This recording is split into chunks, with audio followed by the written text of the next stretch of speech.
Baik Bapak Ibu, sementara kita menunggu rekan-rekan untuk masuk Zoom, mohon waktunya sekitar 2 atau 3 menit sambil menunggu Bapak Ibu yang lain untuk masuk Zoom. Dan Bapak Ibu yang sudah berada di Zoom, mungkin bisa mengatur posisi duduk yang lebih nyaman dan santai. Kita akan coba berdiskusi dan sharing terkait dengan materi kita pada pagi hari ini.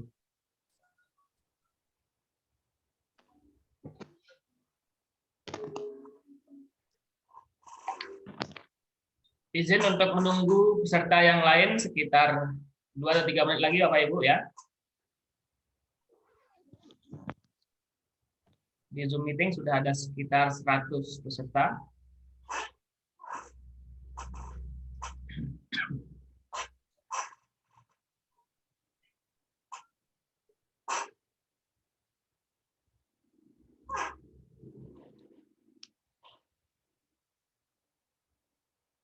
Mungkin Bapak Ibu bisa sambil menyiapkan teh hangat atau kopi hangatnya untuk menemani kegiatan kita pada kelas virtual Guru Inovatif Indonesia pada pagi hari ini, supaya lebih rileks dan nyaman untuk kita sama-sama berdiskusi.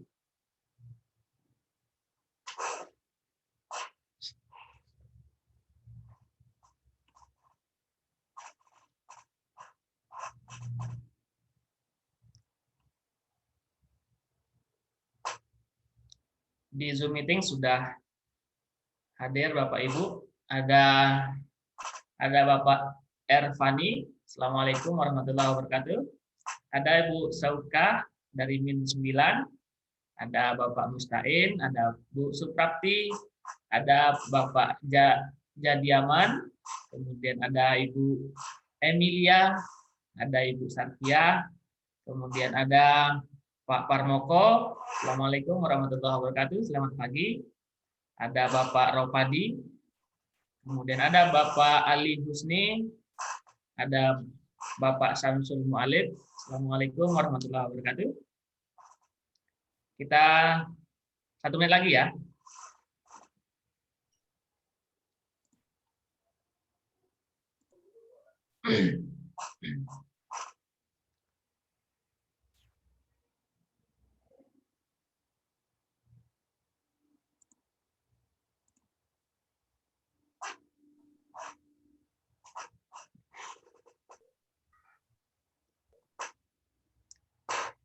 Baik, izin Bapak Randi dan Bapak Mas Ari, kita akan mulai kegiatan kita pada pagi hari ini. Bismillahirrahmanirrahim.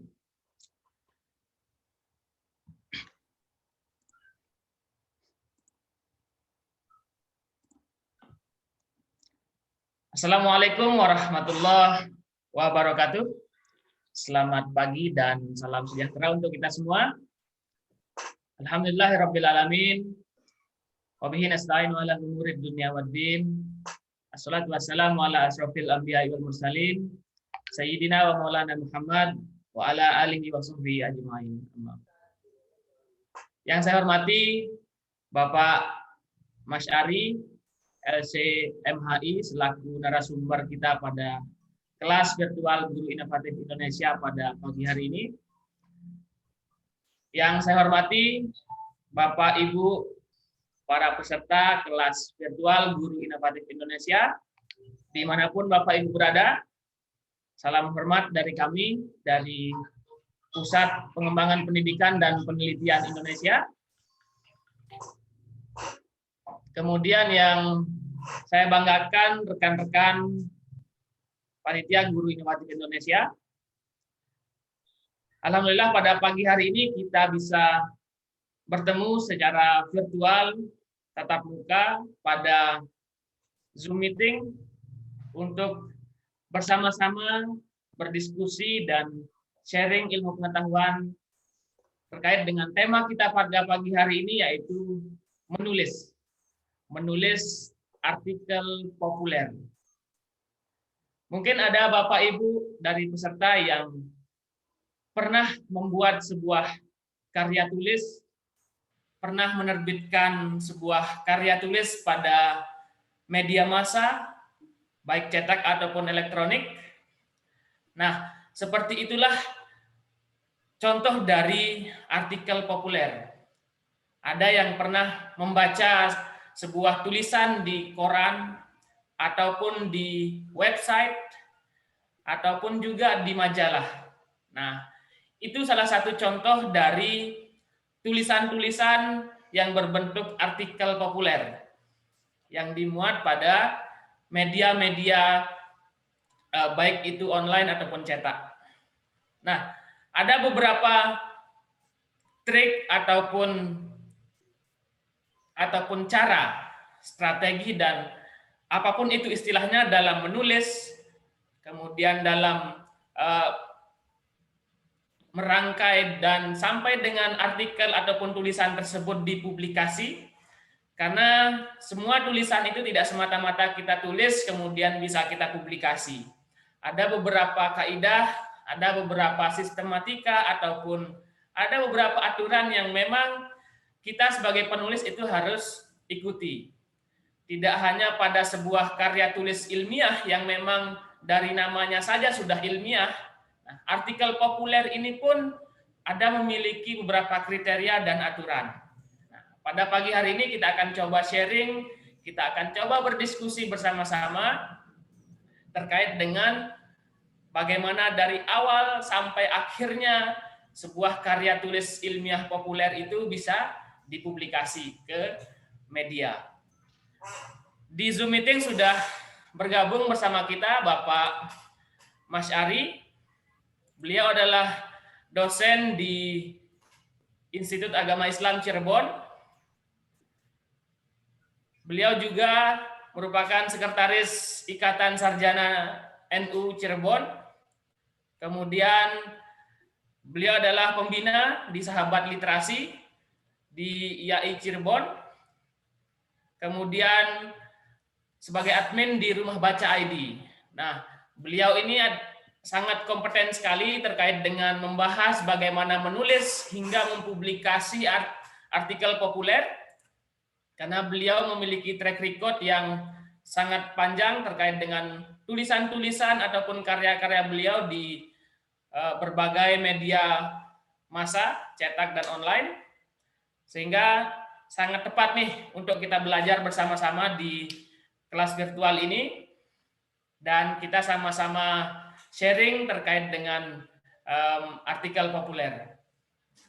Mungkin Bapak Ibu bisa melihat ataupun coba searching terkait dengan Sahabat Literasi, kemudian rumahbaca.id. Di Google rumahbaca.id itu sudah banyak tulisan-tulisan beliau dan banyak tulisan-tulisan dari pemerhati pendidikan, kemudian sosial dan lain sebagainya yang menerbitkan atau mempublikasi artikel populernya di rumahbaca.id oleh Kang Mas Ari. Untuk lebih barokahnya Bapak Ibu pada pagi hari ini acara kita sama-sama membukanya dengan lafal al-basmalah. Bismillahirrahmanirrahim. Semoga apa yang kita lakukan, apa yang kita pelajari dan apa yang kita diskusikan pada pagi hari ini merupakan amal ibadah dan mendapatkan berkah dari Allah Subhanahu wa taala. Amin. Baik, untuk menghemat waktu, kita akan langsung saja kepada Bapak narasumber kita, Bapak Mas Ari, LC MHI, untuk menyampaikan acara kita pada pagi hari ini. Kepada beliau, kepada Bapak Mas Ari, waktu dan tempat saya persilahkan. Terima kasih Bapak Dr. Muhammad Suhardi selaku host pada kesempatan hari ini. Assalamualaikum warahmatullahi wabarakatuh. Waalaikumsalam warahmatullahi wabarakatuh. Selamat pagi, salam semangat semua, salam literasi buat para peserta pelatihan atau penulisan artikel populer pada kesempatan hari ini. Bismillahirrahmanirrahim. Alhamdulillahirabbil alamin wassalatu wassalamu ala sayyidina Muhammadin wa ala alihi wa sahbihi ajma'in. Qala rabbi shrah li sadri wa yassir li amri wahlul 'uqdatam min lisani yafqahu qawli. Yang kami hormati Bapak Randi Pratama selaku yang mengundang saya pada kesempatan hari ini sebagai narasumber untuk sharing tentang penulisan. Yang kami hormati Bapak Dr. Muhammad selaku host atau moderator pada kesempatan hari ini, yang tentunya beliau sepertinya lebih berkompeten. Ya, kalau melihat titelnya saya baru S2, beliau sudah doktor ya. Begitu juga yang kami hormati para peserta Zoom Minar pelatihan menulis pada kesempatan hari ini. Pada kesempatan hari ini kita sharing saja terkait dengan kepenulisan, karena saya kira para peserta atau para bapak ibu sekalian di sini saya lihat dari wajahnya itu beliau sudah sangat berpengalaman di dunia pendidikan maupun kepenulisan atau literasi. Baiklah, untuk memulai pada kesempatan hari ini saya perkenalkan diri. Saya Mas Hari, sebagaimana disampaikan oleh Bapak host tadi, bahwasanya sudah cukup luas ya, terlalu lengkap gitu ya. Sebetulnya saya di sini meskipun dengan beberapa profil yang disebutkan tadi masih dalam tahap belajar, proses belajar, sehingga mohon maaf bila mana nanti apa yang saya sampaikan ada sedikit berbeda dari apa yang selama ini Bapak Ibu pelajari dan Ibu ketahui, Bapak ketahui terkait dengan kepenulisan artikel ilmiah populer. Untuk mengawali, saya akan menyinggung sedikit sebelum saya buka screen-nya terkait dengan materi, bahwasanya selama ini dalam kepenulisan itu kita seringkali dihadapkan pada satu perbedaan pandangan dalam arti makna daripada sebuah istilah. Ada istilah artikel populer, ada istilah kolom, ada istilah esai. Beberapa penulis dalam beberapa karya tulisnya, baik itu di buku maupun di jurnal ilmiah, seringkali tidak membedakan antara kolom, esai maupun artikel populer, di mana mereka cenderung lebih kepada praktis. Ya, apapun makna daripada artikel populer, esai, kolom, opini, yang terpenting adalah bagaimana kita bisa menulis. Nah, supaya kita lebih jelas terkait dengan gambaran bagaimana itu artikel populer yang pada kesempatan hari ini kita bahas, dan juga nanti akan saya singgung terkait perbedaan dengan artikel ilmiah murni. Nah, nanti silakan disimak. Nanti kita sharing saja.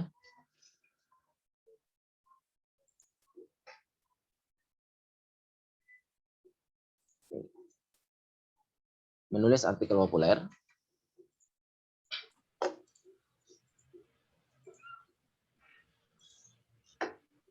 Pada kesempatan hari ini, dan mungkin kalau nanti belum selesai, baik nanti setiap beberapa poin, nanti kita setiap sesi pertama hari ini kita akan tutup dengan praktek menulis. Jadi saya mohon kepada para peserta, Bapak Ibu sekalian, yang hadir pada kesempatan seminar hari ini, dimohon untuk menyiapkan alat tulis.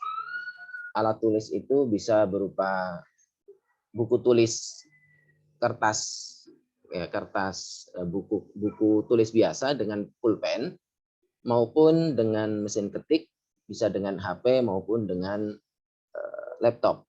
Dan saya harapkan kalau misalnya nanti menggunakan HP yang dipakai untuk Zoominar yang menggunakan HP, maka siap dengan alat yang lain. Artinya nanti kita tetap on di laptop, tapi juga bisa tetap menulis, baik itu secara manual maupun secara digital dengan menggunakan laptop ataupun HP atau alat yang lain.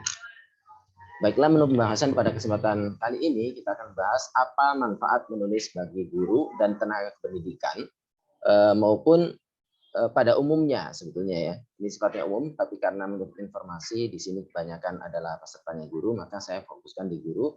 Meskipun ini juga nanti bisa berlaku bagi yang lain. Yang kedua, bagaimana sih tips praktis menulis? Dan ini sifatnya umum, baik itu menulis artikel ilmiah, artikel populer, esai maupun tulisan-tulisan yang lain, khususnya populer. Kemudian kita masuk pada apa itu artikel populer, definisi, makna, dan bagaimana kriteria artikel populer itu. Kemudian ciri-ciri artikel populer apa saja yang menjadikan kita bisa mengidentifikasi ya, tulisan kita ini termasuk artikel populer atau tulisan jenis yang lain. Kemudian apa bedanya dengan artikel ilmiah akademik yang biasanya terbit di jurnal ilmiah. Kemudian yang berikutnya struktur artikel populer atau lebih kepada format penulisannya, kerangka tulisannya dan lain sebagainya. Yang terakhir adalah bagaimana cara menerbitkan artikel ke media massa atau strategi menembus media massa. Seperti itu. Mudah-mudahan nanti kita bisa membahasnya meskipun tidak keseluruhan, paling tidak nanti akan bisa mempraktekkan poin 1, 2, 3, dan 4. Nanti materi kita akan saya sampaikan sekitar 30 sampai 40 menit. Selanjutnya kita akan lanjut pada diskusi dan praktik. Begitu. Apa sih manfaat menulis bagi guru? Pada khususnya dan pada umumnya bagi kita semuanya sebagai insan akademis, dalam arti sarjana. Yang pertama, ini menghambat penghasilan ini sebetulnya aslinya itu bukan hal utama, tetapi kebanyakan orang secara realistis, pragmatis, kita semuanya itu hidup membutuhkan keuangan. Meskipun sebagian orang bilang bahwasanya masa depan penulis itu suram, akan tetapi pada prakteknya sekarang ini adalah dunia kreatif berbasis digital. Semua konten itu sangat diperlukan, dan di antara konten itu selain video dan grafis gambar adalah konten tulisan. Dan sekarang banyak media-media digital yang membutuhkan materi konten yang tentunya berbayar. Selain itu ada yang tidak berbayar, ada yang berbayar. Banyak sekali media-media yang sudah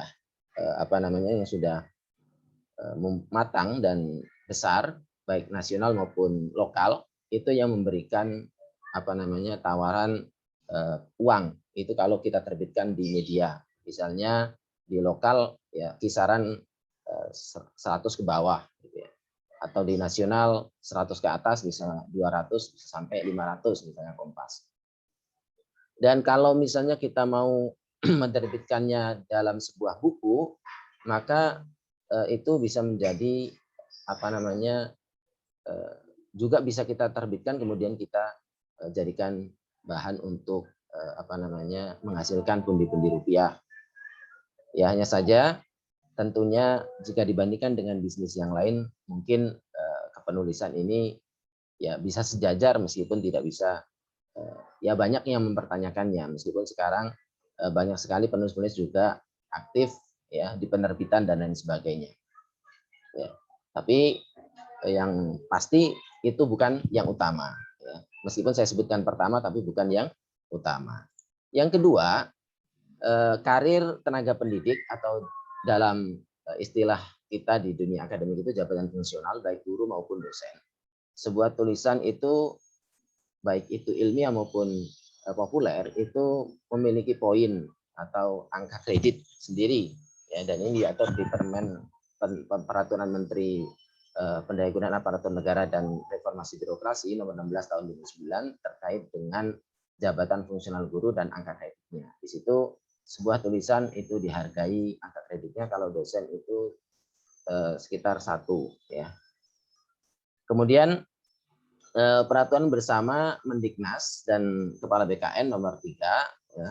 Di sini begitu juga nomor 14 tahun 2010 tentang petunjuk pelaksanaan jabatan, Juknis jabatan fungsional guru dan angka kreditnya. Dan ini sebetulnya manfaat secara pragmatis, bahwasanya selain kita menulis PTK bagi guru, ya, karya ilmiah, juga karya populer. Dan biasanya karya populer ini agak sedikit berbeda dengan dengan ilmiah murni, dan masing-masing itu memiliki kesulitan tingkat kerumitan masing-masing. Ada yang lebih mudah menulis artikel ilmiah murni akademik karena tinggal kutip-kutip dari referensi di jurnal ilmiah yang ada. Sementara kalau menulis artikel populer ini cenderung lebih sulit bagi sebagian orang karena di rata-rata bisa dipastikan atau bisa kalau kita kalkulasikan, kita perkirakan sekitar 80-90% itu adalah hasil rangkaian kata dari seorang penulis itu sendiri, sehingga bagi yang tidak terbiasa akan sulit gitu ya. Oke, maka dalam menulis artikel ilmiah akademik itu bisa dikatakan cenderung lebih mudah secara teknisnya. Ya. Sementara bagi yang bagi mereka yang sudah terbiasa menulis artikel populer akan mudah mengalirkan pemikirannya. Selanjutnya, tulisan adalah nyawa kedua. Jadi secara umum tulisan ini bisa menjadi nyawa kedua, artinya untuk mengabadikan kehidupan kita, karena nyawa manusia itu terbatas, mulai dari 1 sampai ya 60, ya bisa 70, 80. Kalau umat Nabi Muhammad SAW, umat Islam itu ya sekitar antara 65 sampai 63 sampai ya 90. Nah, bila mana kita punya tulisan, maka tulisan yang kita tulis itu baik itu berupa artikel maupun buku yang di online maupun dicetak, maka kehidupan kita 2 kali. Sebagaimana ini banyak dikenal di kalangan orang Arab bahwasanya seorang penulis itu terkubur ya, sementara tulisannya masih abadi di dunia. Dan bagi seorang guru, nantinya meskipun dia sudah meninggal, maka dia akan tetap bermanfaat. Selain dia punya murid yang hidup, dia juga punya murid berupa buku yang akan dibaca oleh banyak orang sehingga tetap bermanfaat secara keseluruhan. Artinya tulisan adalah amal jariah. Kemudian selaku seorang insan akademis atau seorang guru pendidik, kita memiliki tanggung jawab sosial. Selain mengajar kepada anak-anak yang di kelas kita juga bertanggung jawab sebagai makhluk sosial, dan ini tercermin dari Tridharma Perguruan Tinggi, di mana selain sebagai seorang pendidik dalam pendidikan akademisi, kita juga memiliki tugas yang kedua, yaitu riset penulisan, dan itu terhubung dengan namanya pengabdian kepada masyarakat.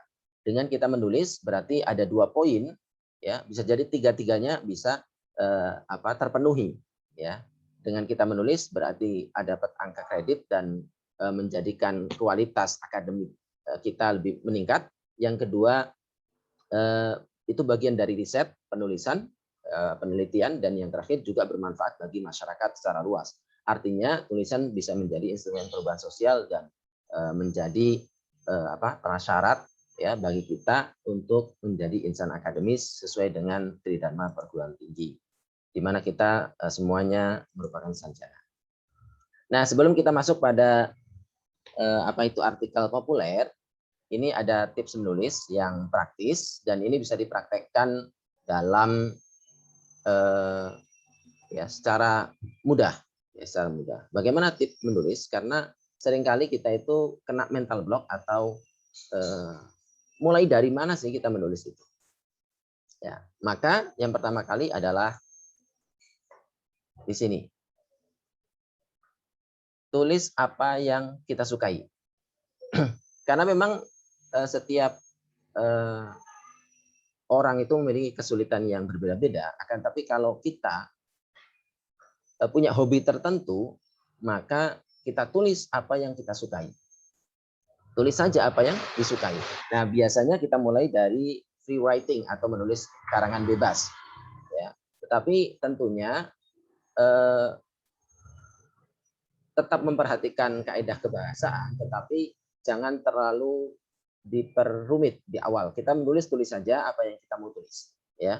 Tulis apa yang kita sukai. Misalnya, kita seorang yang suka dengan kuliner atau makanan, maka kita tulis tentang apa sih kuliner itu.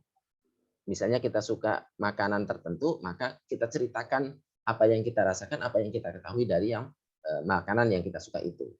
Dan itu bisa menjadi informasi bagi orang lain, gitu tentunya. Misalnya kita hobi otomotif, maka fokuslah di otomotif itu. Kita seorang pendidik, maka tulislah permasalahan yang terkait dengan pendidikan dan bagaimana pendapat para ahli, kemudian kita analisis berdasarkan apa yang kita ketahui dari hasil bacaan-bacaan dan pengalaman kita. Dan ini akan menjadi apa namanya, ya, yang sangat mudah karena orang cenderung sekarang itu minat. Jadi kalau kita memiliki apa ya, ya pekerjaan yang baik itu adalah pekerjaan yang sesuai dengan minat kita. Bagaimana menjadikan hobi atau kesukaan itu sebagai profesi. Itu, dan tentunya kita mencintai profesi gitu ya. Tetapi lebih bagus lagi kalau kita ya mengarahkan, misalnya seorang pendidik mengarahkan anak kita untuk menjadikan apa yang dia sukai menjadi hobi dia itu sebagai sebuah profesi. Misalnya dia suka main game, kita ambil sisi positifnya, kemudian kita jadikan media bagi dia untuk masuk kepada profesinya selanjutnya begitu. Dan itu cenderung otomatis apa yang dia sukai itu menjadi apa yang dia ketahui karena sudah menjadi keseharian dia. Maka yang kedua itu tulis apa yang kita ketahui atau menjadi bidang kita. Artinya apa? Kalau kita bingung mau menulis apa, mulai dari mana, maka ya udah apa yang kita sukai, apa yang kita ketahui, itulah yang kita tulis. Karena apa? Kalau kita sudah tahu dan menjadi bidang kita, maka referensi kita baik secara literal maupun secara pengalaman, ya pengalaman pengetahuan itu lebih mudah dan tentunya akan lebih lancar dalam menuliskannya. Dan kita merasa mampu dan orang lain yang membaca tulisan kita akan mengakui kita itu memang layak menulis di bidang itu. Bayangkan kalau misalnya kita seorang pendidik menulisnya tentang otomotif, kan kurang pas gitu. Sebaliknya seorang ahli otomotif menulis tentang pendidikan, tentunya kurang pas gitu. Oleh karena itu kita memulai dari apa yang kita ketahui dan menjadi bidang kita, maka tulisan kita akan lebih lancar daripada yang tidak kita sukai ataupun bukan menjadi bidang kita. Dan yang ketiga, ini paling penting, ya sebenarnya ini penting, semuanya penting, tetapi ini bagian yang tidak bisa kita lepaskan, bahwasanya ada yang mengatakan, ya, yang ketiga ini ATM ya, ATM itu amati, tiru, modifikasi. Ini dalam dunia kreatif, ini memang dikenal itu, dan tulisan itu bagian dari dunia kreatif. Ya, dan ATM itu maksudnya adalah kita punya penulis idola, artinya apa? Dalam bidang apapun, ya, kita akan menjadi semangat dan cenderung meniru apa yang kita idolakan. Contoh di dunia sepak bola, seorang saya sebetulnya bukan bidang fans sepak bola, tetapi misalnya kalau kita mau menjadi pemain sepak bola, tentunya ada bintang internasional di klub-klub dunia yang kita sukai, misalnya Cristiano Ronaldo dan sebagainya yang menjadi idola kita, sehingga kita termotivasi untuk mengikuti dia. Begitu juga dalam dunia kepenulisan, ada seorang penulis yang kita sering baca dan kita ahli dan mengetahui profilnya dan kita mengetahui gaya penulisannya. Contoh misalnya, dan ini seringkali dipraktekkan oleh penulis-penulis terdahulu. Contoh saja misalnya Detektif Conan itu ditulis oleh siapa? Komik Conan itu ditulis oleh Sir Arthur, siapa namanya? Ditulis oleh siapa ya? Sebentar ya. Saya lupa namanya. Conan. Ada yang ingat penulis novel apa namanya? Mohon maaf sebentar. Nah ini contoh saja, Detektif Conan ini ditulis oleh Aoyama Gosho dan novel komik ini sangat dikenal khususnya oleh anak-anak kita. Sebenarnya bukan novel anak-anak tapi ya, ini sebenarnya novel remaja dan dewasa. Detektif Conan ini ditulis oleh Aoyama Gosho dari Jepang dan ini banyak cerita-ceritanya sangat bagus, detektif dan penuh bagaimana mencari solusi dari setiap kasus yang dihadapi. Dan ini ternyata kalau kita telusuri, ternyata Detektif Conan ini, kata Conan ini sendiri itu dari kata Sir Arthur Conan Doyle. Sir Arthur Conan Doyle itulah ada penulis serial Sherlock Holmes yang jenis genrenya dari tulisan itu sama dengan Detektif Conan ini. Dan Sir Arthur Conan Doyle ini penulis serial novel Sherlock Holmes dan difilmkan juga, itu juga ternyata pengagum dikagumi Aoyama Gosho, sehingga ketika dia nulis sebuah novel detektif atau komik detektif, dia beri judul Conan, nama penulis serial Sherlock Holmes. Artinya apa? Ini bagian dari contoh kita perlu untuk mengamati dan meniru. Jadi ide itu sebetulnya bisa dikatakan meskipun dalam dunia tulis-menulis atau karya ilmiah, itu seringkali kita nggak boleh meniru ide. Tapi sebetulnya karya manusia rata-rata itu ya ide sudah ada, tetapi kita hanya tinggal modifikasi. Nggak ada karya manusia yang benar-benar murni karya sendiri. Semuanya adalah berkelanjutan daripada karya sebelumnya. Makanya ada literatur review dalam artikel ilmiah itu. Maka kalau dalam dunia kreatif, di antaranya menulis populer, itu kita mengikuti gaya bahasa, mulai dari membuka tulisan, ya, bagaimana membuat judul, bagaimana membuka tulisan di lead, ya, di kepala, di leher tulisan, kemudian bagaimana membahas tulisan, sampai dalam gaya bahasa, memilih diksi yang baik, ya, dan yang terakhir menutup kesimpulan bagaimana menutup tulisan itu. Dan itu kita mengikuti penulis terdahulu yang menjadi kesukaan kita. Artinya apa? Penulis yang baik adalah membaca yang baik. Artinya ketika kita ingin menjadi seorang penulis yang baik, maka kita harus rajin membaca. Artinya apa? Menulis tidak bisa dilepaskan dari membaca. Bagaimana kita bisa mengalirkan air dari gelas ke dalam dari teko ke dalam gelas, sementara tekonya tidak ada isi airnya. Oleh karena itu, sebelum kita menulis, kita harus banyak membaca, khususnya menjadi tulisan-tulisan dari orang yang ahli di bidang yang ingin kita tulis, gitu ya. Punya penulis idola. Kemudian yang terakhir adalah jam terbang. Semakin sering menulis akan semakin baik, gitu ya. Seperti kita naik sepeda, ya. Baru sehari kita belajar sepeda, tentunya bisa jatuh-jatuh, ya. Tetapi kalau kita sering menulis, sering naik sepeda, maka potensi untuk jatuh itu lebih kecil.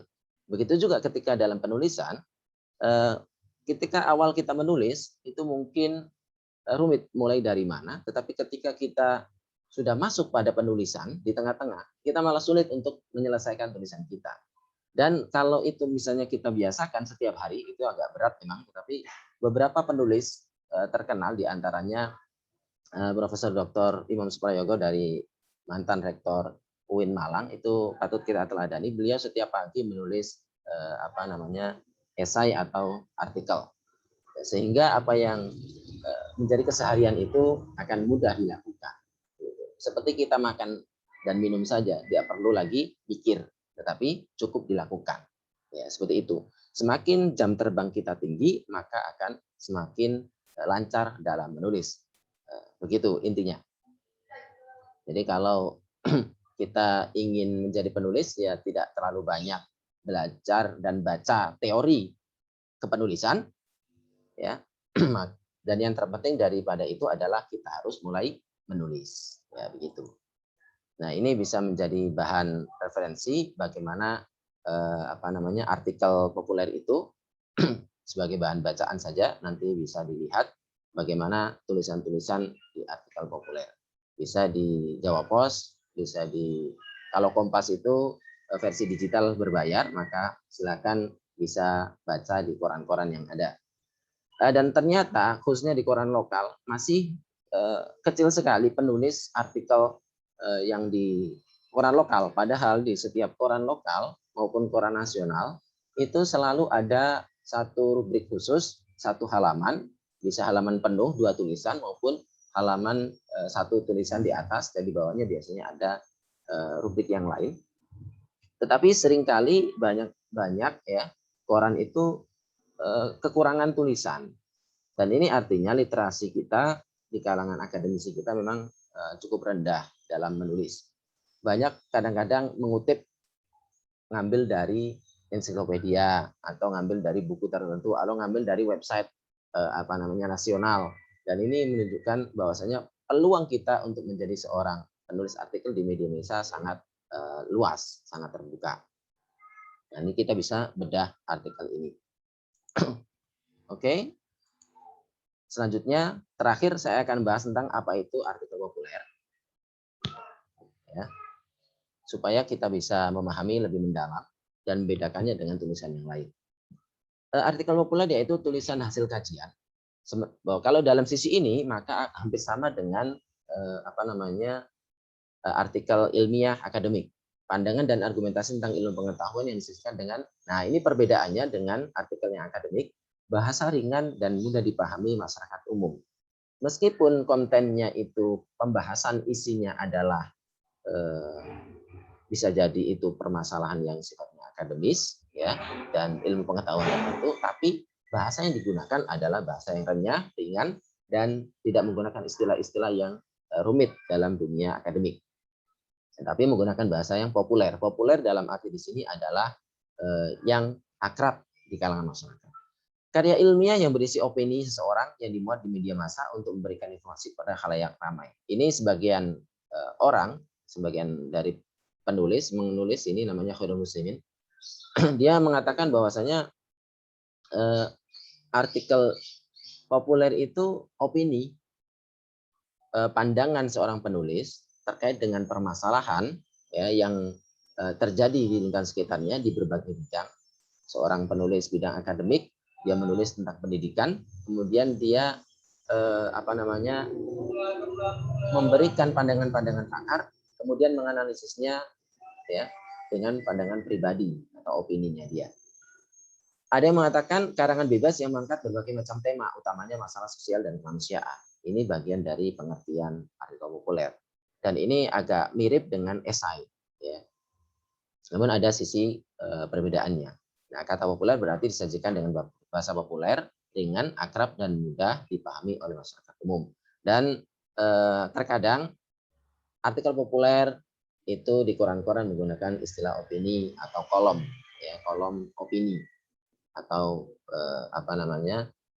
berisi tentang pandangan-pandangan seorang pakar, akademisi dan sebagainya. Bisa pakar ekonomi yang bahas tentang ekonomi, kemudian disajikan dengan bahasa yang ringan dan mudah dipahami masyarakat. Dan tentunya ini berbeda dengan bahasa yang digunakan di artikel ilmiah akademik yang di jurnal-jurnal. Lalu apa bedanya dengan esai? Nah, ini sedikit disinggung, meskipun nanti akan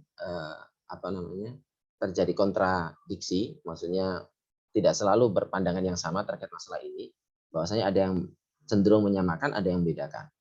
Esai adalah sepotong tulisan pendek berbentuk prosa yang membahas satu masalah secara sepintas, lalu tidak mendalam berdasarkan sudut pandang pribadi penulisnya. Biasanya kalau esai itu cenderung reflektif, ya, tidak selalu menyajikan fakta-fakta dengan bahasa yang mudah dicerna. Kadang-kadang untuk renungan, kadang-kadang penulisnya tidak memberikan solusi, tidak menjawab, ya, hanya sepintas lalu membahas dan cenderung lebih pendek tulisannya. Berbeda dengan artikel populer yang menyajikan suatu tulisan pembahasan mulai dari pembukaan, kemudian isi, kemudian kesimpulan. Itu kecenderungan dari artikel populer. Sehingga sistematis, lebih runut kalau artikel populer itu. Selanjutnya,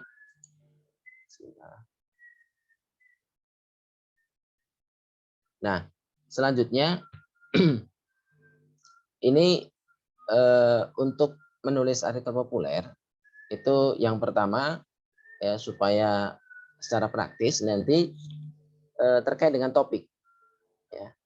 Topik itu di atas judul ya, aktual, menarik, dan faktual.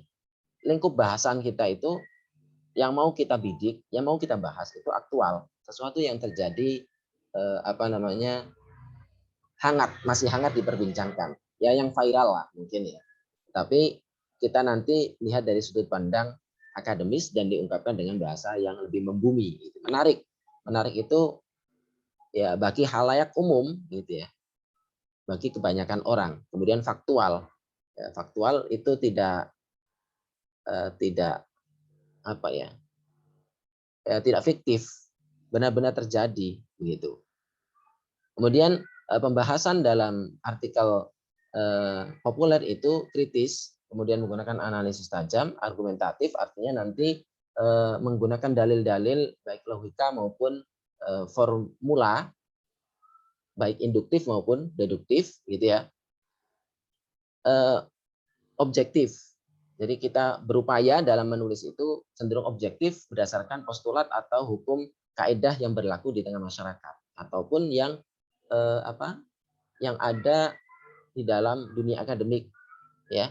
Jadi kita jangan mengutamakan pendapat pribadi, tetapi bagaimana pandangan pribadi itu diperkuat dengan dalil-dalil yang kuat ya, sehingga kita melihatnya lebih cenderung objektif. Komprehensif artinya kita harus membahasnya secara luas dan mendalam dan menawarkan solusi. Itu ciri maupun untuk memperkuat tulisan artikel kita.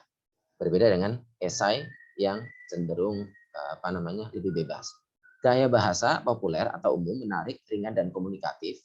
Meskipun kita tidak bisa melepas dari tata bahasa, tetapi kita tidak terpaku dalam menggunakan bahasa yang sifatnya lebih kaku dan lain sebagainya. Artinya kita mengalir saja nulis gitu ya.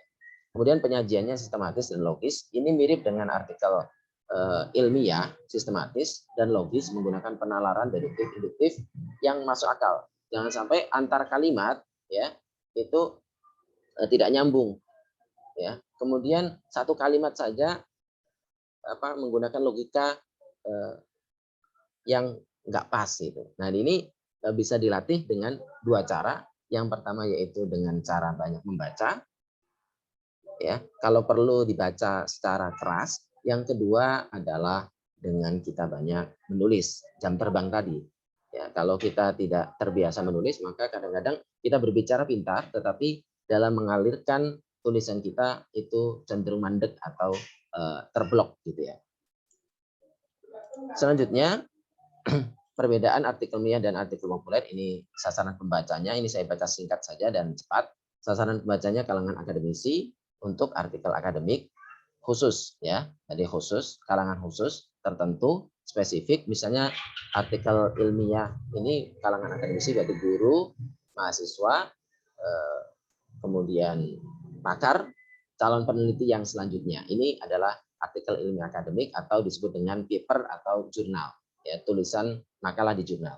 Sementara artikel populer ini masyarakat umum sasarannya, sehingga nanti ketika kita tahu itu adalah untuk umum, maka bahasanya juga akan berbeda yang kita gunakan. Maka bahasa ini kalau di artikel akademik ini baku, resmi, sesuai dengan EYD, ejaan yang disempurnakan, istilah keilmuan ya tertentu menggunakan istilah yang cukup rumit. Tetapi kalau kita menulis artikel populer, coba untuk dihindari menggunakan istilah-istilah yang tidak umum dipakai di kalangan masyarakat. Maka bahasanya ringan, renyah gitu ya, bebas, tidak terlalu kaku ya, tidak selalu baku, kadang-kadang menggunakan bahasa yang jurnalistik ya, populer ya. Populer itu bukan berarti terkenal ya, dan populer ini di sini adalah yang sudah umum di kalangan masyarakat. Bahasa jurnalistik, lugas ya, singkat padat ya, menarik pembaca. Ini ciri artikel populer. Perbedaannya dengan artikel ilmiah. Kemudian media memuatnya biasanya kalau artikel akademik itu di jurnal ilmiah, baik cetak maupun e-jurnal. Kemudian untuk artikel populer itu disajikan di majalah, koran, buletin, dan sebagainya. Sistematikanya kalau di artikel ilmiah akademik itu template-nya baku jurnal. Biasanya setiap jurnal punya template atau aturan yang masing-masing, ya, dan cukup baku di situ setiap jurnal. Kadang-kadang misalnya citasinya ada model APA, ada model apa ya, ada model MLA, ada model Turobian, American Chicago, dan lain sebagainya. Tetapi kalau artikel populer cenderung variatif sesuai dengan media dan gaya khas penulis. Jadi ada misalnya di satu media tertentu menggunakan aturan yang tertentu, tetapi cenderung ya tidak baku. Kemudian gaya khas penulis itu juga menentukan. Ada media yang karena penulisnya sudah terkenal, maka membebaskan pada penulisnya untuk dengan gaya khasnya. Tujuan daripada artikel ilmiah ini publikasi hasil riset ilmiah, kebanyakan riset. Riset itu bisa lapangan, ya, bisa juga library research. Kemudian artikel populer ini rata-rata berisi informasi wacana dan pemikiran penulis ketika melihat sebuah fakta maupun fenomena yang terjadi di masyarakatnya. Kemudian, nah ini yang paling penting dan biasanya kelihatan secara kasat mata adalah ketika kita menulis artikel akademik itu kita harus ya dalam satu halaman itu paling tidak ya, bahkan satu paragraf itu setidaknya kita mengutip. Sehingga kita dikatakan ilmiah yang objektif itu menggunakan kutipan dari pakar di bidangnya. Ini adalah ciri artikel ilmiah akademik. Kalau kita menulis artikel ilmiah akademik tapi tidak memiliki referensi ilmiah, mulai dari pendahuluan, latar belakang masalah sampai kesimpulan, maka ini kurang. Ya. Secara jelas ada footnote disebutkan nanti kalau kita mengutip di artikel ilmiah akademik. Nah, ini berbeda dengan di artikel populer. Misalnya daftar pustaka juga harus jelas menggunakan citasi standar APA, apa, Turobian, MLA, ya, Chicago, style, dan lain sebagainya. Sementara kalau artikel populer, di dalam tulisan, kalau misalnya kita menyebutkan satu pendapat pakar, cukup menuliskan nama penulis, kemudian diberi nama penulisnya, dan itu pun di body note. Tidak ada footnote-nya. Dan tidak perlu daftar pustaka. Dan ini artikel populer. Seperti itu. Struktur penulisan populer, ya, ini nanti kalau kita menulis artikel populer, ini sebetulnya agak mirip dengan penulisan karya ilmiah akademik ya sebetulnya, yang terdiri dari pembuka, isi, penutup. Sebetulnya cuma 3 itu dalam karya yang sifatnya artikel itu seperti itu. Dari pembuka, isi, penutup. Dan di atasnya ada judul. Nah, dalam membuat judul itu menggunakan bahasa yang unik dan menarik bagi pembacanya. Ya, kalau perlu kita ya harus banyak membaca judul karya tulis pendahulu kita. Ya, bagaimana cara membuat judul yang menarik, yang sering dimuat ya di koran-koran. Kemudian lead itu pembuka tulisan atau disebut dengan leher tulisan. Biasanya di pembuka tulisan di paragraf pertama itu berisi ide utama pokok bahasan biasanya dengan salah satu dari 5W 1H. Ya, bisa membahas tentang tokoh tertentu, berarti who-nya, bisa di word-nya, apa yang terjadi, ya, fenomena yang awal itu bagaimana kita menggugah pembaca supaya tertarik dengan tulisan kita, supaya nanti mau melanjutkan bacaannya. Dan ini bisa menarik seorang editor supaya mau memuat tulisan kita. Dan isi gagasan penjelas dari ide pokok, perspektif penulis dilengkapi dengan argumentasi dan kalau bisa dan hendaklah penulis ini memuat pendapat para pakar untuk memperkuat argumentasinya. Begitu, meskipun dengan bahasa yang cenderung populer dan akrab di kalangan pembaca, bahasa yang ringan. Yang terakhir adalah penutup kesimpulan yang intinya adalah bagaimana mempertegas isi dan solusi daripada permasalahan yang diketengahkan di kalangan pembaca. Nah, ini saya mungkin ya cara menerbitkan artikel berarti kita bahas secara keseluruhan pada kesempatan hari ini. Cara menerbitkan artikel ke media massa. Ini kita sudah berapa menit? Mungkin sekitar 5 menit lagi ya. Oke, ini sekitar 5 menit lagi selesai. Cara menerbitkan artikel ke media massa, bagaimana menembusnya? Sebetulnya kita sudah akrab di kalangan kita bahwasanya media itu ya secara umum dibagi dua, cetak dan digital. Dan keduanya ini menerima artikel. Kalau di media cetak, koran, majalah, tabloid ini biasanya mengikuti sudah mafhum dan memiliki standar tertentu. Nah, kalau digital ini web bisa masuk kompas.com, biasanya ini berbayar kalau kita dimuat di situ. Kalau ada teman yang ingin bacanya, dicetaknya. Tapi kalau yang di kompas.com biasanya berbayar. Kalau yang sifatnya artikel. Alif ID ini salah satu portal penulisan, banyak di situ banyak artikel populer. Islami.co di rumah baca ya juga memuat artikel populer. Republika.co.id juga memuat. Dan masih banyak lagi media digital lainnya.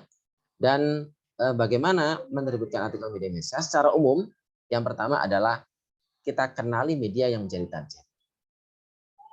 Artinya apa? Kita banyak membaca artikel yang ada yang dimuat di situ. Misalnya di Kompas, maka supaya ulasan kita masuk ke Kompas, maka kita mengenali Kompas dengan sering membaca artikel-artikel populer yang ada di situ. Sehingga kita terbiasa dengan gaya bahasanya. Dan kemungkinan besar kalau kita masukkan, kita kirimkan akan tembus. Ya, khususnya kalau bisa, kalau ingin masuk ke Kompas, maka kita langganan Kompas. Kemudian kita pahami bagaimana tulisan-tulisan yang masuk di Kompas. Yang kedua, baca syarat dan ketentuan media yang menjadi target. Dan ini bisa kita kontak pemilik media, ya, editor. Ya, editor itu sangat akrab, biasanya mudah untuk kita ajak komunikasi karena mereka membutuhkan banyak tulisan, apalagi yang di lokal. Melalui email bisa menggunakan WhatsApp, sekarang banyak ya, editor yang menerima komunikasi. Yang paling tidak kita di situ ada syarat dan ketentuannya, khususnya yang di digital itu cenderung ada penjelasan. Kemudian 3, ini yang paling penting, tulisan sendiri bukan kopas, karena nanti akan terdeteksi kalau misalnya itu bagian dari plagiat. Karena artikel ilmiah itu diharapkan 90% itu karya kita sendiri, ya, tidak banyak mengutip. Kalaupun mengutip menggunakan teknik parafrasa atau mengubah gaya bahasa yang kita kutip, kemudian tanpa lepas dari maksud penulis aslinya, tapi dengan bahasa kita sendiri, seperti itu. Itu pun kalau terpaksa ngutip, gitu ya. Dan hindari jangan sampai kopas. Kalau kopas, editor akan bisa jadi membanet tulisan kita, dan kita juga tidak bisa masuk pada koran atau media massa yang akan kita muat di situ. Dan yang terakhir, seringlah menulis dan mengirim tulisan ke media massa.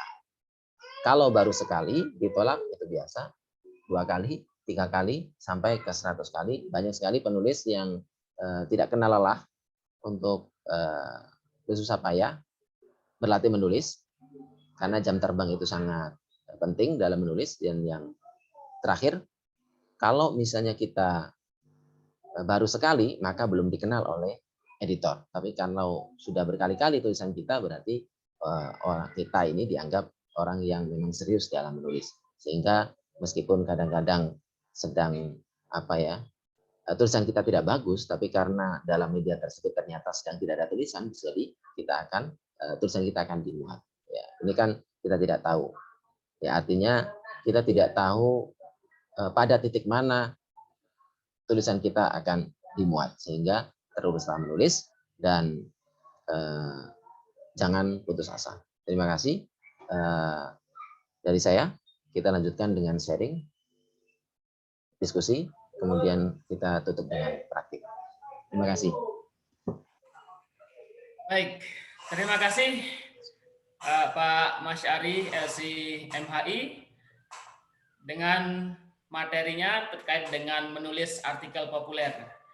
Tadi sudah disampaikan sangat detail sekali, tapi karena ini adalah hari pertama dari rangkaian 3 hari kita dalam acara Guru Inovatif Indonesia ini masih permulaan. Nanti hari kedua dan hari ketiga kita akan action lebih jauh lagi. Dan tadi sudah kita dengarkan bersama-sama dan kita simak bersama-sama terkait dengan bagaimana ciri-cirinya, kemudian bagaimana tips-tips dari Bapak Masyari terkait dengan bagaimana menulis artikel populer, kemudian sampai dengan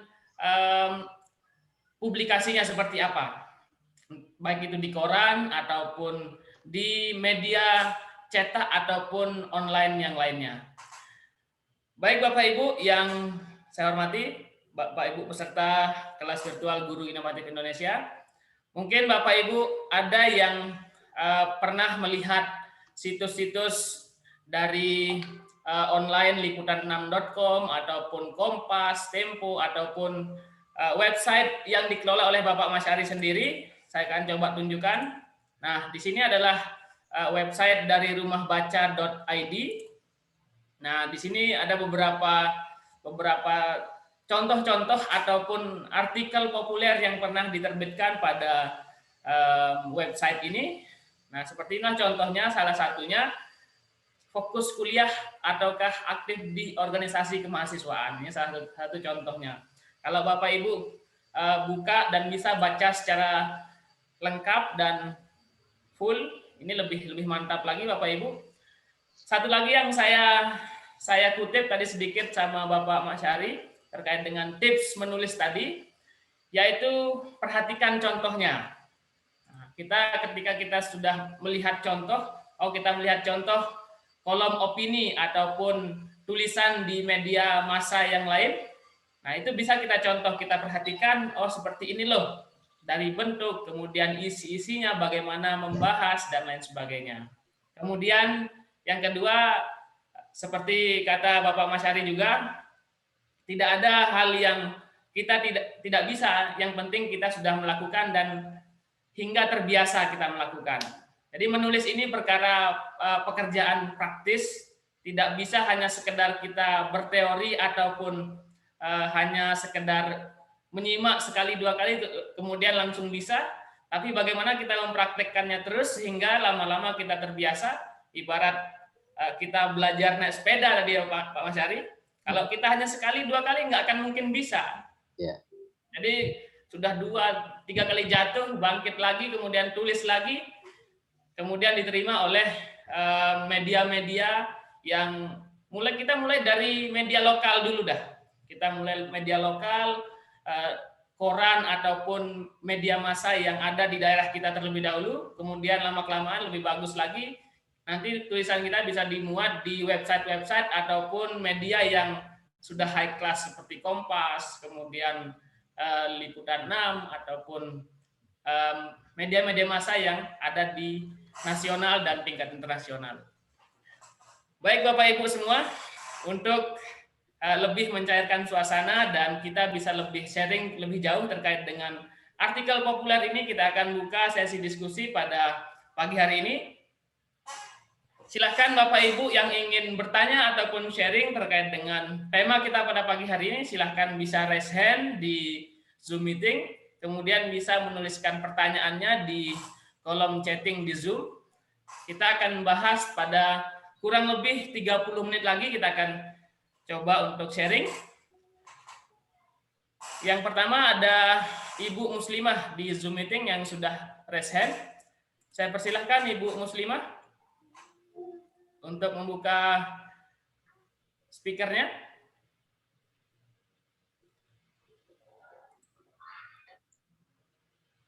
Silakan Ibu Muslimah. Lalu ada yang di chatting Zoom ini. Di chatting Zoom ada beberapa pertanyaan dari Bapak Jadiaman Sipayung. Bapak Masyari, bagaimana solusi kita menulis jika kita sering gagal fokus?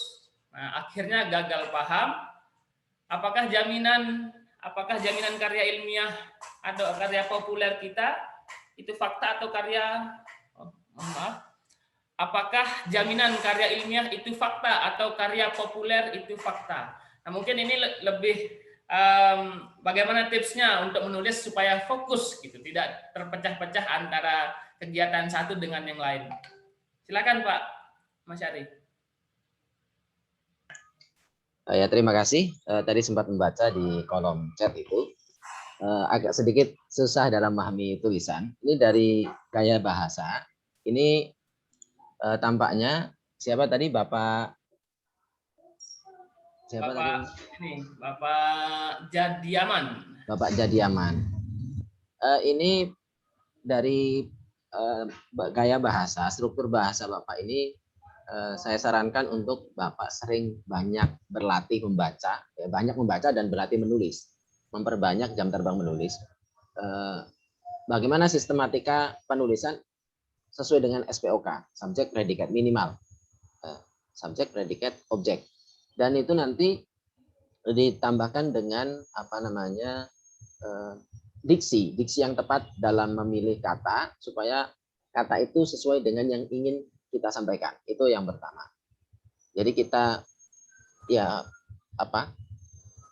Saya ngomentari dulu gaya bahasa pertanyaan ya Pak ya. Jadi perlu dilatih sesering mungkin dalam menulis dan banyak membaca. Kemudian yang menjawab pertanyaan itu supaya kita apa namanya bisa fokus itu ya ini sebetulnya khusyuk ya. Khusyuk itu berarti kita harus dilatih. Ini terlepas dari teknik penulisan sebetulnya, lebih kepada bagaimana kita melatih fokus kita. Dan memang fokus ini sesuatu hal yang paling penting dalam menulis, dalam melakukan suatu pekerjaan apapun. Kalau kita tidak fokus, misalnya pekerjaan kita banyak, dan kita kalau ingin menyelesaikan satu pekerjaan harus fokus pada satu persatu. Jangan dipecah-pecah. Ya, misalnya memilih judul saja kadang-kadang ini permasalahan di dunia kita kan banyak sekali. Nah, bagaimana kalau kita menulis semuanya kan nggak selesai? Maka yang pertama adalah pilih salah satu, fokus dan kita tulis di situ. Selesaikan, baru kita pindah ke yang lain. Begitu. Nah, bagaimana kalau kita nggak bisa fokus? Ya, akan sulit. Artinya apa? Kita kalau memahami suatu permasalahan, jangan setengah-setengah. Ya, kita misalnya mau menulis tentang contohnya pembelajaran daring. Makanya kita mulai dari yang kita kenali dan yang paling akrab di sekitar kita. Kita seorang guru misalnya, Bapak tadi misalnya seorang guru. Maka kita sekarang menghadapi era pandemi di mana BDR, belajar dari rumah, bekerja dari rumah. Nah, itu bisa menjadi inspirasi tulisan. Dan kita fokus cari bahan terkait dengan kebijakan pemerintah, terkait dengan bagaimana apa namanya fakta-fakta di lapangan. Di bidang itu saja kita fokus. Cari informasi terkait itu, kemudian kita banyak membaca, dan tidak hanya buku, sekarang itu banyak tulisan-tulisan online, baik di jurnal ilmiah, ya, jurnal akademik, maupun di artikel populer yang ada di pakar pendidikan. Kemudian kita berikan pandangan kita. Jadi fokus dalam satu masalah, ya, jangan terlalu banyak terpecah dalam menulis. Artinya kita harus tentukan topik yang ingin kita bahas. Kemudian kita tentukan judulnya, misalnya terkait dengan mengatasi apa namanya ya, atau kalau bahasa ringannya agar belajar daring tidak garing misalnya. Ini kan orang akan cenderung tertarik untuk membaca karena memang sekarang itu guru maupun murid bahkan orang tua itu suka bingung karena menghadapi permasalahan ini. Nah, tulisan kita itu sangat ditunggu oleh masyarakat kita. Ya. Dan itu akan mudah bagi kita untuk fokus di situ. Fokus di situ saja, jangan ke yang lain. Gitu ya.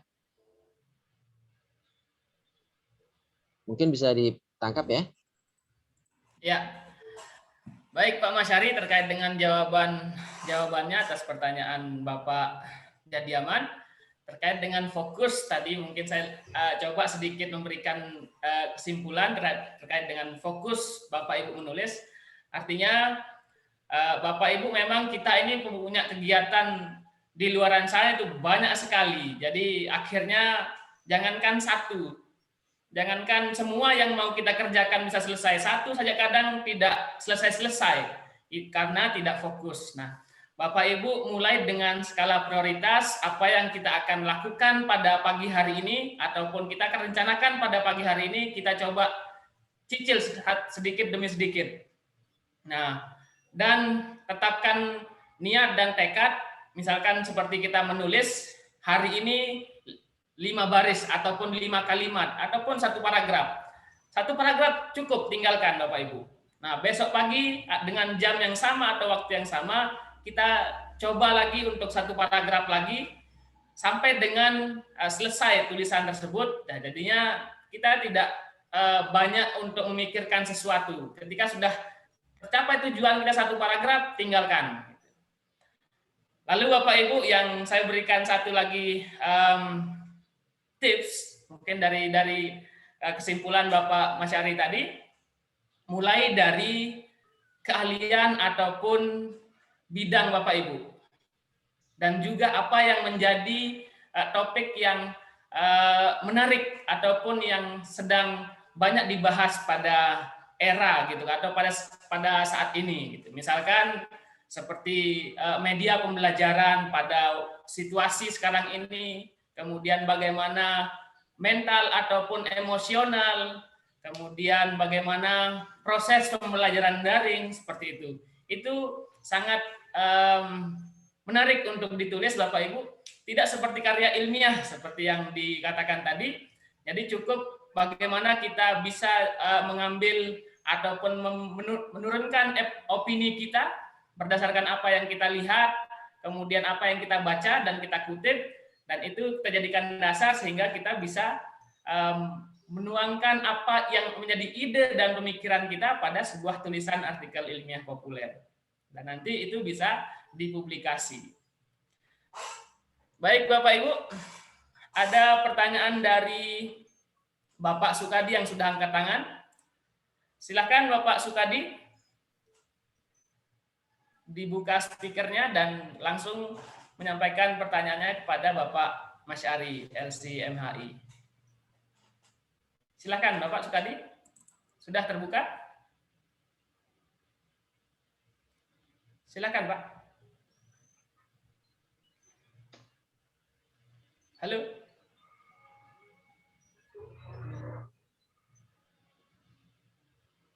Sepertinya tidak terdengar suaranya Pak Sukadi.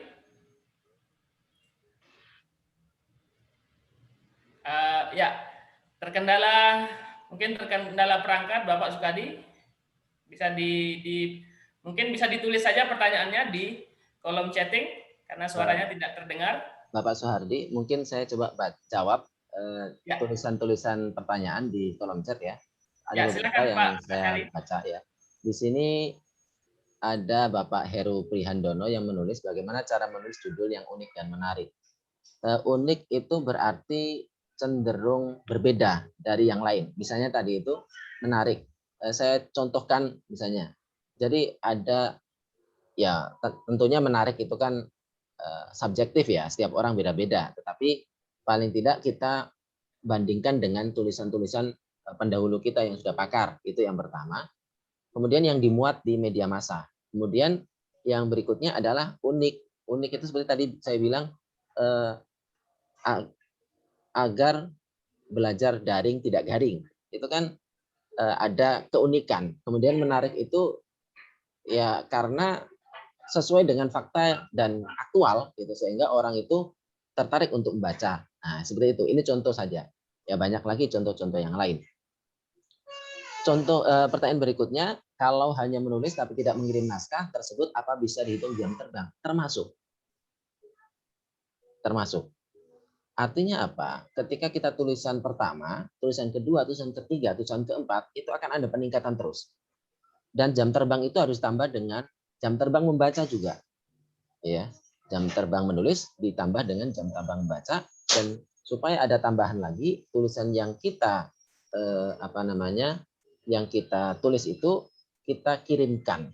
Kita coba kirimkan supaya kita tahu, kalau perlu kita tanya, kalau tidak terima apa catatannya. Ya, mudah-mudahan bisa editor itu memberikan catatan. Ya, kalau tidak mau ya berarti kita minta teman kita untuk memberikan catatan. Teman kita yang sudah senior, kita minta memberikan catatan seperti itu.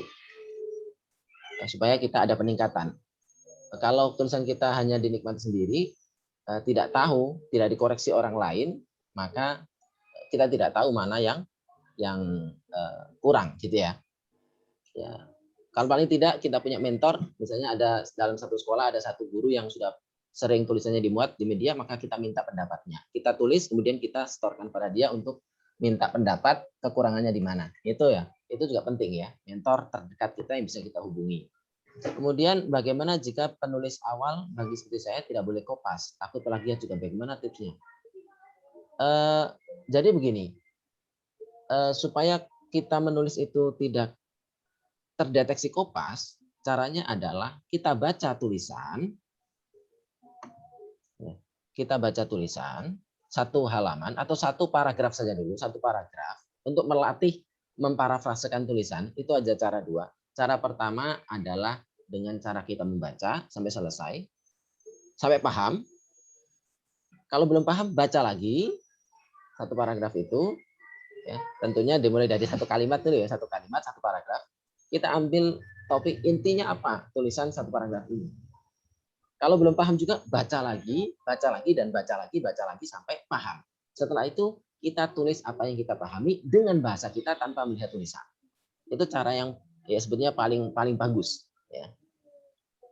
Tetapi bagi pemula bisa dengan menulis ulang apa yang ada, ya, tapi diubah dengan gaya bahasa. Misalnya pola aktif menjadi pola pasif. Diganti mempermainkan kosakata atau sinonim, antonim, itu bisa ya untuk menghindari kopas. Nah, berikutnya ya kalau bisa ya tadi dengan cara yang pertama, yaitu dengan cara kita membaca sampai paham.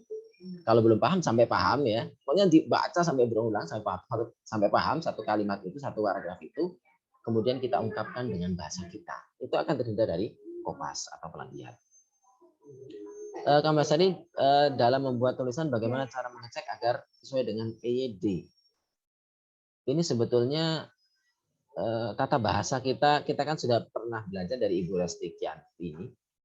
Ini yang pertama kalau kita mau mengecek sendiri, sebetulnya kita tingkatkan dengan jam terbang tadi, jam terbang membaca. Kemudian kita baca kaidah kebahasaan, tata bahasa.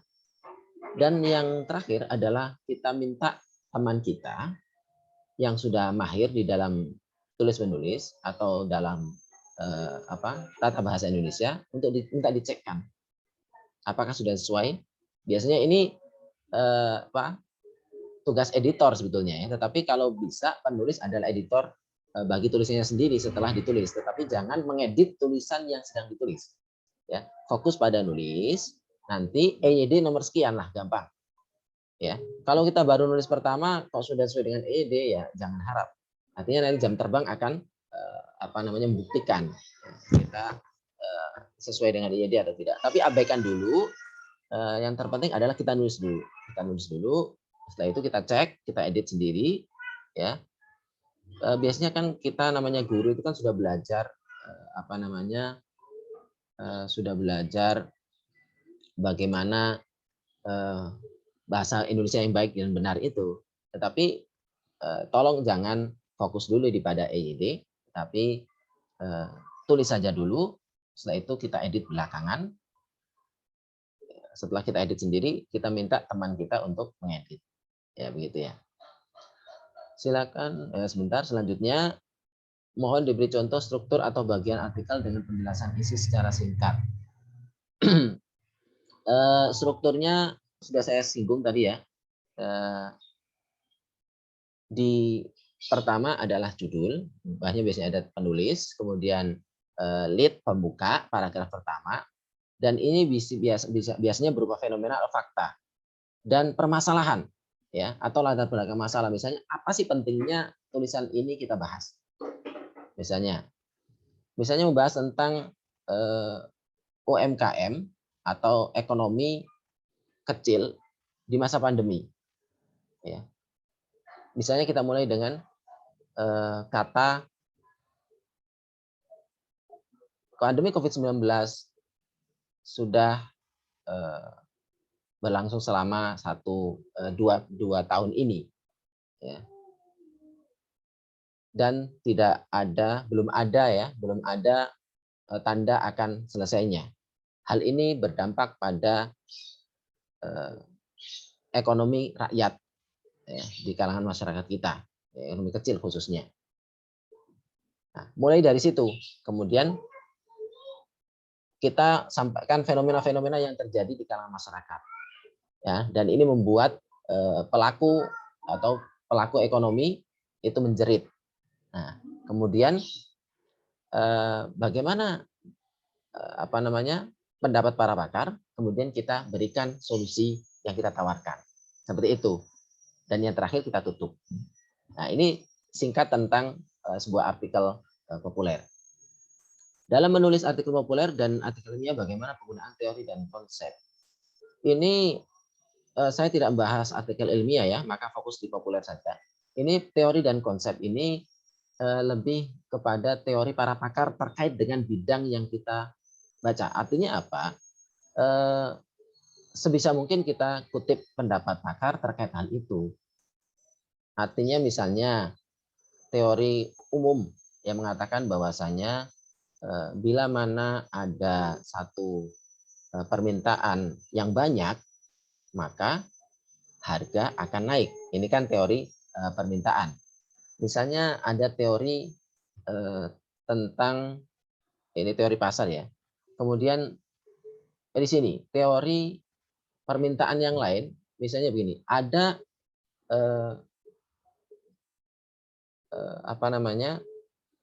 hukum alam bahwasanya setiap kita ada permasalahan di bidang tertentu, maka kalau kita membuat sebuah solusi itu akan akan dicari.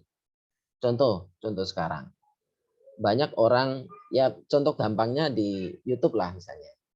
Banyak orang kesulitan bagaimana menghadapi cara mengajar yang baik di media, di masa daring seperti ini, maka dia cari YouTube di bidang itu. Nah, ketika kita tahu pasar seperti itu, maka kita buat video terkait itu. Nah, terkait dengan penulisan, maka kita tulis untuk memberikan jawaban terkait itu. Seperti itu. Dan teori-teori dalam bidang itu sudah banyak. Ya, seperti itu.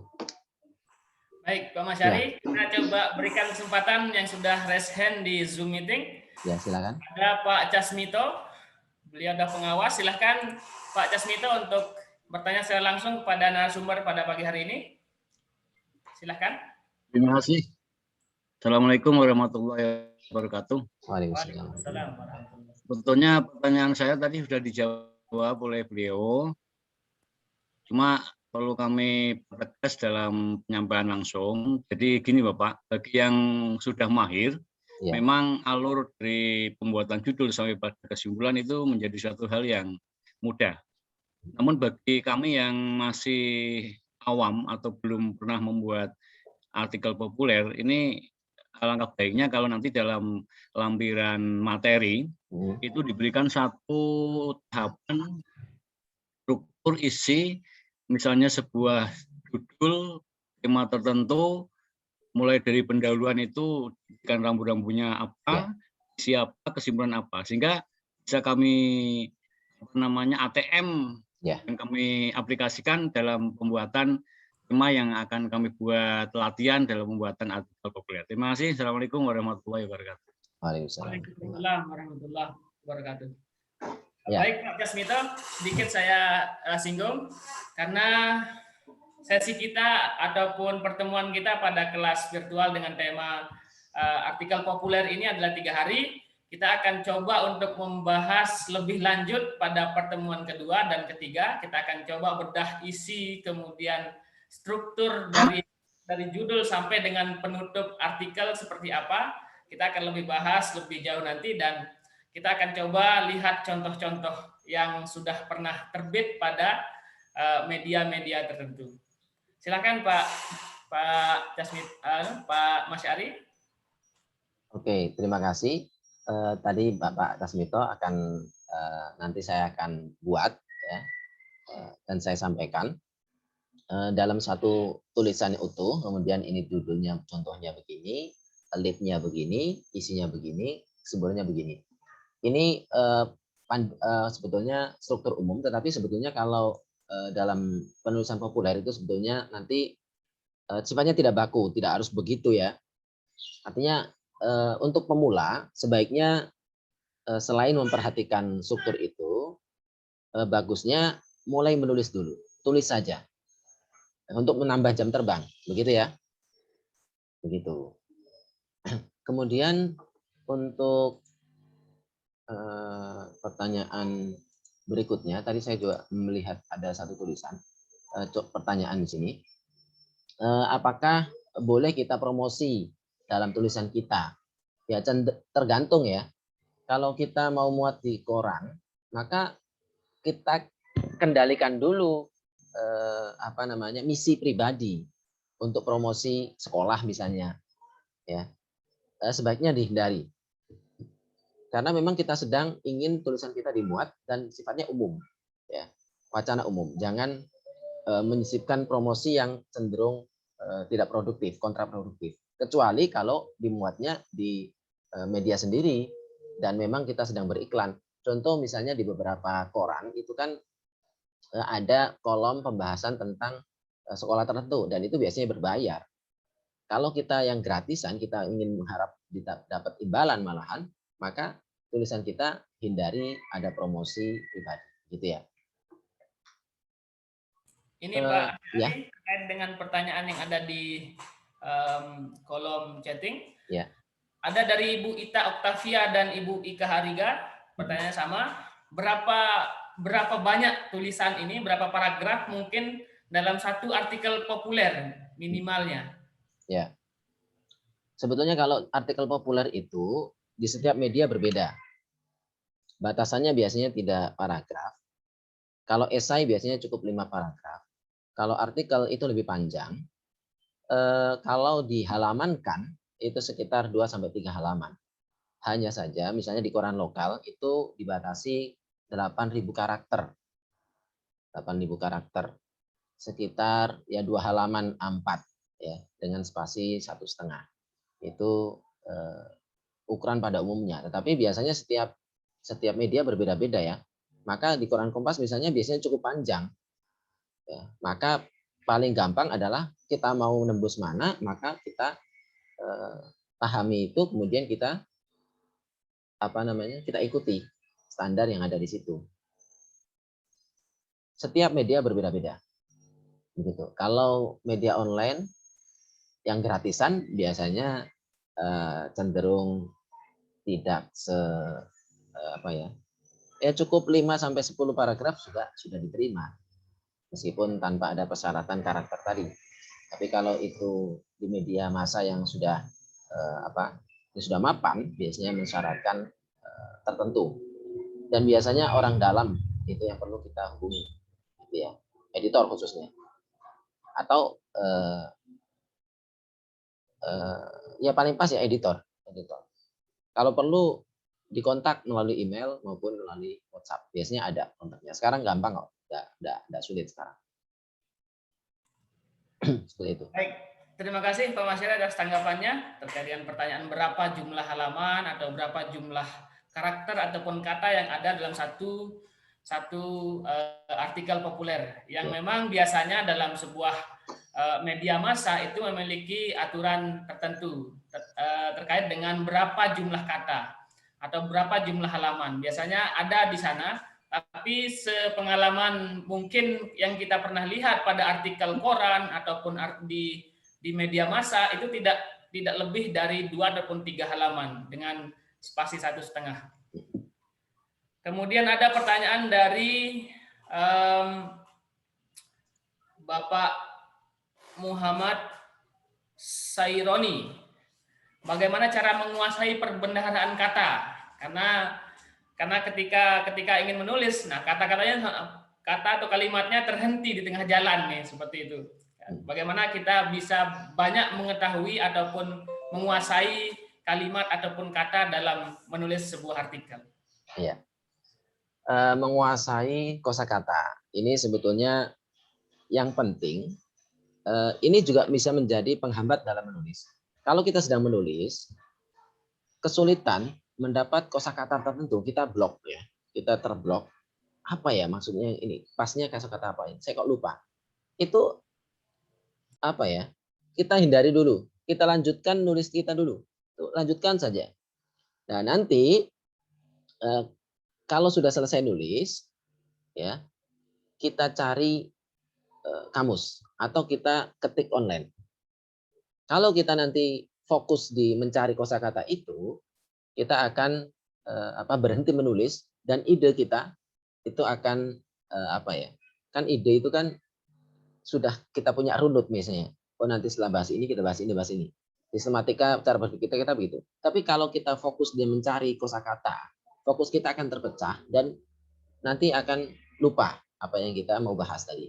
Sehingga sebaiknya dalam menulis itu tulis saja. Kalau ada kosakata yang tidak diketahui atau kita sedang buntu, tulis saja, lanjutkan ya alur yang akan ide yang kita mau tulis. Setelah nanti selesai ya, kemudian kita cari kosakata itu.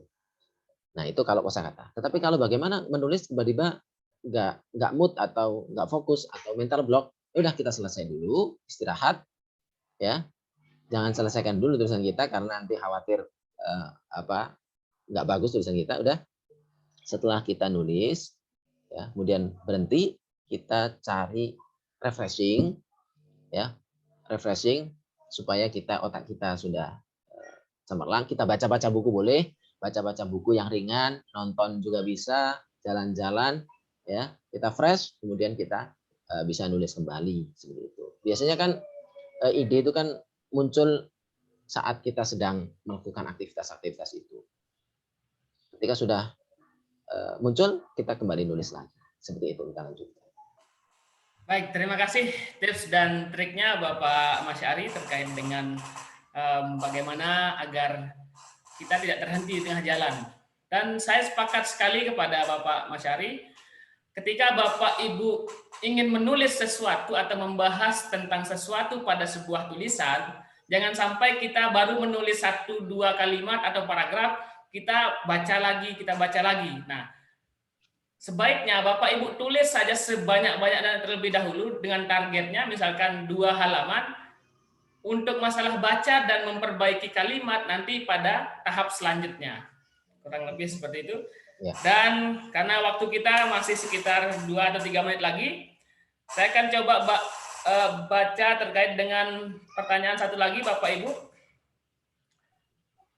Ini ada dari Ibu Asih.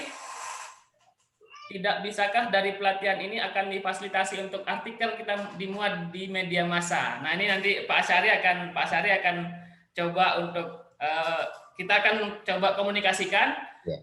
Apakah di media, karena setahu kami Pak Asyari mengelola beberapa media massa ataupun media online yang bisa nanti kita akan terbitkan tulisan Bapak Ibu yang ada di kelas ini untuk dipublikasikan di media massa setelah kita koreksi ataupun revisi.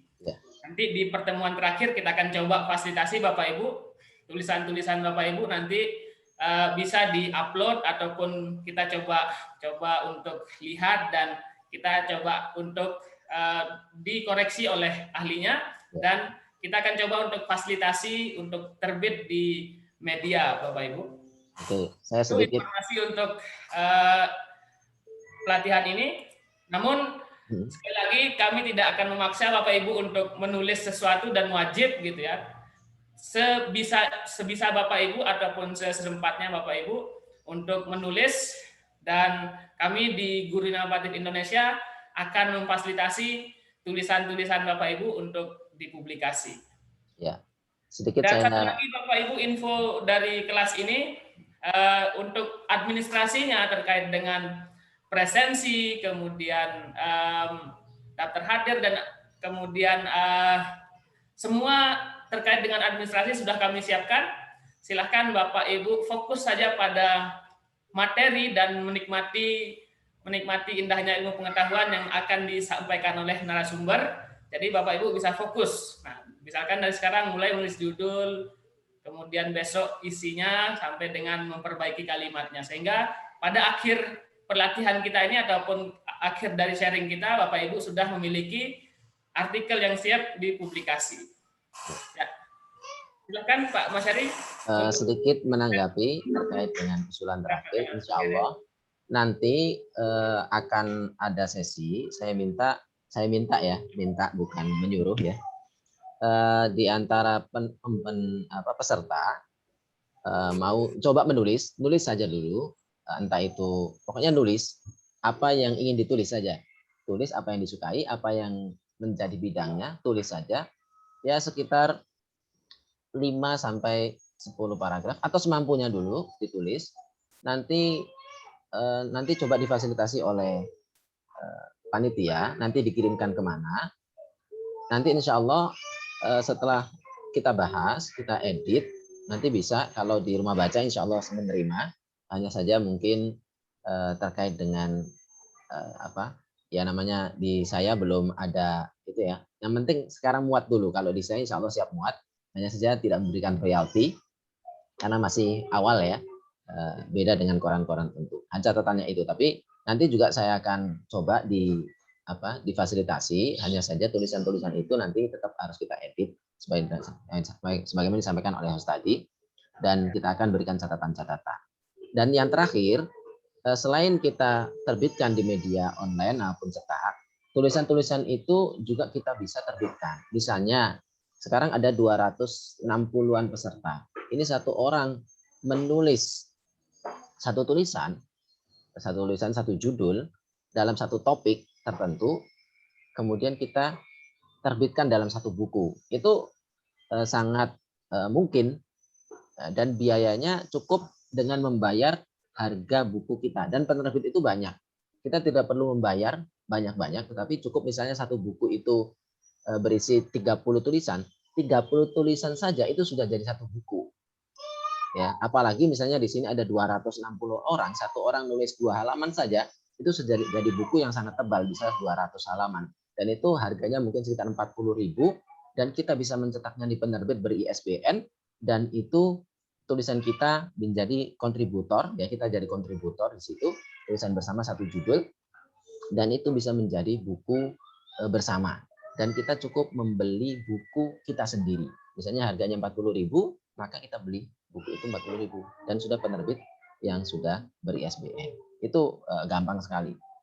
Baik.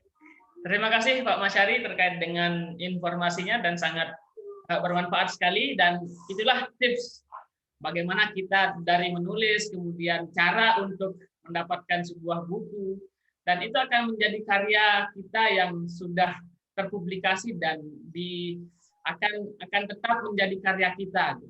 Nah, nanti juga kita akan coba untuk hari kedua dan hari ketiga akan share informasi yang insya Allah akan bermanfaat kepada Bapak Ibu semua, Bapak Ibu peserta kelas virtual Guru Inovatif Indonesia. Dan pada pertemuan atau minggu depan juga kita akan membahas bagaimana buku itu dijadikan sebuah electronic book. Nah, dari sekarang Bapak Ibu mungkin bisa menulis 2 atau 3 halaman terkait dengan bidang ataupun hal yang Bapak Ibu minati ataupun Bapak Ibu amati. Misalkan terkait dengan pembelajaran pada masa daring, kemudian bagaimana metode, atau Bapak Ibu sebagai guru profesional bisa bahas seperti apa sih guru profesional gitu. Guru profesional di masa pandemi, nah, seperti itu. Itu akan jadi artikel yang sangat menarik Bapak Ibu, dan kami tunggu artikel Bapak Ibu semua. Nah, berhubung dengan waktu, kita akan akhiri pada hari ini pada pukul 10.35 WITA. Kita akan bertemu di WA Group.